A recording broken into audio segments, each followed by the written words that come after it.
CEO हैरान रह गया जब उसने देखा कि हर बार जब वह अपनी पत्नी को फोन करता तो उसकी महिला सहायक का फोन भी साथ ही बजने लगता। शुरू में उसने इसे मजाक समझकर नजरअंदाज कर दिया, लेकिन उसी दिन उसकी बहन का फोन आया और उसने उसे डांटते हुए कहा कि तुरंत घर आकर अपनी शादी वाली पत्नी से मिले, जिससे वह अब तक मिला ही नहीं। ये सुनकर सीईओ चौंक गया, क्योंकि उसकी पत्नी का नाम उसकी सहायक के नाम से बिल्कुल मिलता जुलता था। अब उसे शक होने लगा कि कहीं उसकी सहायक ही उसकी पत्नी तो नहीं। ये पता लगाने के लिए उसने तुरंत महंगे तोहफे तैयार किए और घर जाने की तैयारी की। उधर पत्नी भी बहुत उत्साहित और घबराई हुई थी, क्योंकि वो पहली बार विदेश से लौटे अपने पति से मिलने वाली थी। दरअसल 1 साल पहले लड़की के पिता ने जुए का कर्ज चुकाने के लिए उसकी शादी एक 50 साल के बूढ़े आदमी से करवाने की सोची थी, लेकिन उसकी सहेली ने मदद की और उसे अपने बड़े भाई, जो कि एक सीईओ था, से मिलवा दिया। दोनों सीधे जाकर शादी का सर्टिफिकेट ले आए, लेकिन उसी दिन सीईओ को काम के कारण विदेश जाना पड़ा। जाने से पहले उसने सिर्फ एक ब्लैक कार्ड पत्नी को दिया और चला गया। 1 साल गुजर गया। लड़की ने अपनी मेहनत से वकील की पढ़ाई की और एक लॉ फर्म में जॉब पा ली। इधर किस्मत ने फिर से दोनों को पास ला दिया। सीईओ ने लौटकर अपनी पत्नी को खुश करने के लिए सीधा एक बड़ी वकील कंपनी खरीद ली ताकि उसे गिफ्ट कर सके, लेकिन संयोग से वही कंपनी उसकी पत्नी की कार्यस्थल निकली। इसी बीच महिला ने अपने बॉस की शिकायत की थी, क्योंकि वह ऑफिस की लड़कियों को परेशान करता था। इससे बॉस नाराज हो गया और महिला पर चिल्लाने लगा कि उसकी वजह से उसकी नौकरी चली गई। महिला ने भी डटकर जवाब दिया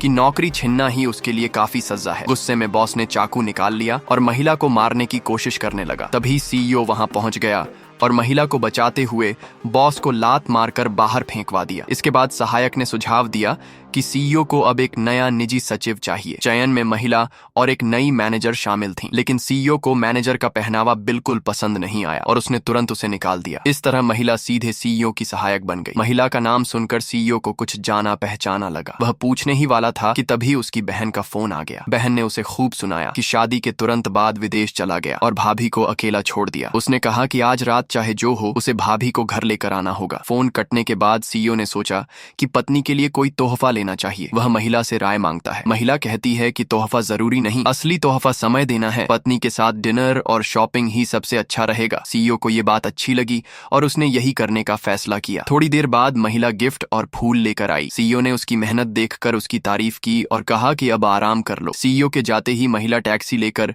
रेस्तरां की ओर चली। रास्ते में उसका फोन बजा, लेकिन उसे पता नहीं था कि ये उसके पति का नंबर है। सीईओ को ये मजेदार लगा और वह अपनी पहचान बताने ही वाला था कि तभी फोन पर किसी और आदमी की आवाज सुनाई दी। सीईओ को गलत फहमी हो गई कि उसकी पत्नी किसी और से बात कर रही है। गुस्से में उसने फूल जमीन पर फेंक दिए। असल में वो आवाज टैक्सी ड्राइवर की थी। अगले दिन महिला ने देखा कि सीईओ का मूड खराब है। पूछने पर उसने बताया कि उसकी और पत्नी की बहस